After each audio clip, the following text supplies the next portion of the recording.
Steve, thank you so much for joining us here today at FF News coverage of Sibos Great to be 2022. here. Thank you very much.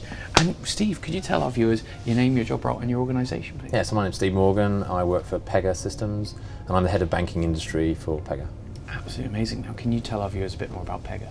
So Pega is a low-code, AI-powered decisioning platform that also has workflow automation, so really gets work done. And actually the origins of the company was around payment processing. So nearly 40 years ago, the CEO and founder started with payments with our first couple of clients in that actual area. That's absolutely amazing. And I mean, back in those days, payments were the good old, reliable, never changing. Now you guys are working in payments when it's at their most innovative. What's really caught your eye? What made you go, that's cool when it comes to payments? Well, I think if you think about the retail space, a lot of the new payment models that have come out, digital wallets, different abilities to pay through third parties, peer-to-peer payments. There's a huge amount of landscape change in the retail side, and then on the commercial side, a lot of convergence around models, ISO standards, trying to get it more improved and slicker and more automated and increase the SDP rates that you have on your processes. It's amazing that you say that because of the enhanced data from the ISO 20022 standard, it actually makes automation easier? Well, there's some that are thinking there's going to be more exceptions processing, which is where our software can come in and help. And actually it's going to throw up more potential issues, but in a way that's good for the client because you're going to try and get it resolved still as quick as you can. Yeah, so obviously payments now going real time, but with enhanced data. So before we go and talk about your customers, let's talk about your customers' customers. What's it going to mean for those people or businesses realistically at the end?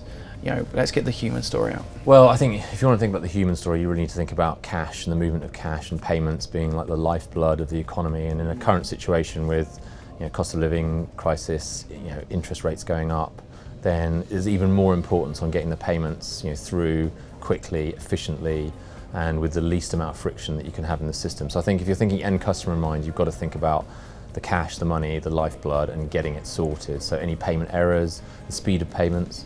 I mean, you mentioned us moving to faster payments. I mean, there's still some geographies like the US that's still getting there.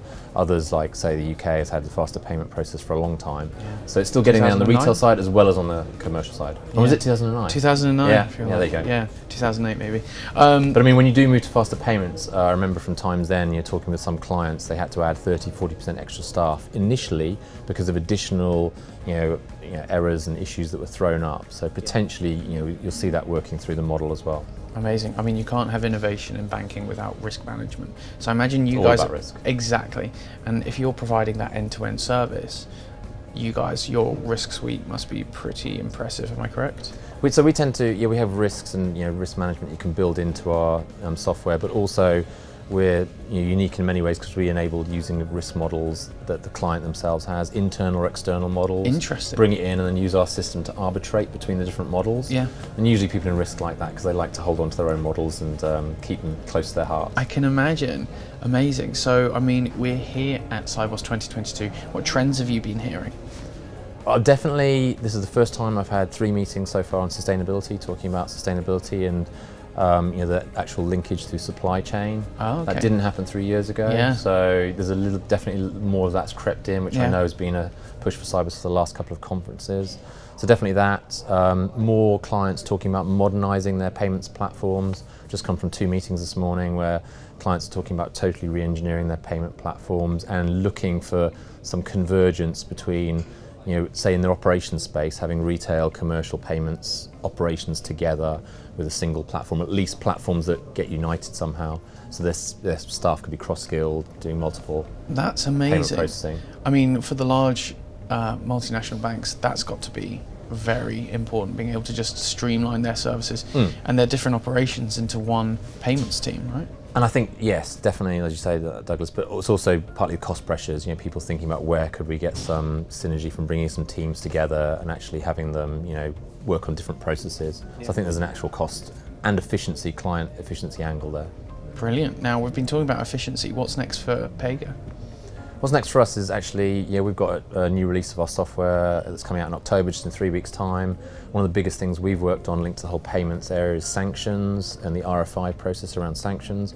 And we actually worked really closely with Swift to come up with what should be a standard, even though they haven't created the standard yet, and put it in the software And one of the things we're proud of putting together is a visualization. So for someone in operations, when they're dealing with sanctions or equally a payment exception, they can see the visualization of what's happened when, and then if they want to see an actual event, double click and see the data on it and go into the system and bring it up. So pretty cool, trying to make it a bit more intuitive, user-friendly. Yeah, I mean, you can't be sending money at those speeds, that size, getting chargebacks and not knowing along the whole process where the mistake happened. So to be able to visualize it like that is amazing, especially as a visual learner myself. So I got to say, thank you so much for your insights. It's been an absolute pleasure having you. Been great being here. Thanks, Tom.